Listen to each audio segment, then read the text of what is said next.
Beetroot பொரியல் எப்படி பண்ணுறோன்னு சொல்லிட்டு பார்க்க போகிறோம். ஃபஸ்ட்டு வந்து கடாயில் வந்து எண்ணெயை ஊற்றுங்க. எண்ணெய் நல்லா கொதித்த பிறகு இதில் வந்து நீங்கள் வந்து உடச்ச பருப்பும் கடலை பருப்பும் வந்து கொஞ்சம் லைட்டாக சேர்த்துங்க. கொஞ்சம் வெடிப்பு கொடுக்கும். தேவையான அளவு பார்த்தீங்கன்னா கருவேப்பிலை நீங்கள் இதில் சேர்த்துக்கலாம். சரிங்களா? அதுக்கப்புறம் வந்து நறுக்கி வச்ச வெங்காயத்தை பொடியாக நறுக்கி வெங்காயத்தை ஒரே ஒரு வெங்காயம் இதில் சேர்த்துருங்க. உங்களுக்கு தேவைன்னா பச்சை மிளகா சேர்த்துக்கலாம். அப்படி இல்லைன்னா வரமிளகாய் இதெல்லாம் நீங்கள் சேர்த்துக்கலாம். சரிங்களா? சின்ன சின்ன பீஸாக 2 வரமிளகா கட் பண்ணி சேர்த்துக்குங்க. அப்புறம் ஒரே ஒரு பீட்ரூட்டு ஒரு 300 கிராம் நறுக்கி வச்ச பீட்ரூட்டை இதில் வந்து ஆட் பண்ணிக்கோங்க. அதுக்கப்புறம் வந்து உங்களுக்கு வந்து தேவையான அளவு வந்து உப்பு நீங்கள் ஆட் பண்ணிக்கலாம். அதில் உங்கள் டேஸ்ட்டுக்கு ஏற்றாப்புல நீங்கள் உப்பு ஆட் பண்ணிக்கலாம்.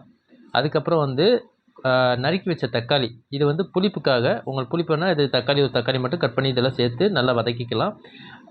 இதில் வந்து தண்ணி எதுவும் சேர்க்காதீங்க. ஏன்னா வந்து ஆல்ரெடி பீட்ரூட் வந்து ஈரப்பதமாக இருக்கனால இது நல்லா வதங்கிடும். அதிலே நல்லா வதங்கிடும். சுவையான பீட்ரூட் பொரியல் ரெடி. இந்த வீடியோ பிடிச்சிருந்தால் லைக் பண்ணுங்கள், ஷேர் பண்ணுங்கள், மறக்காமல் சப்ஸ்கிரைப் பண்ணுங்கள். நன்றி, வணக்கம்.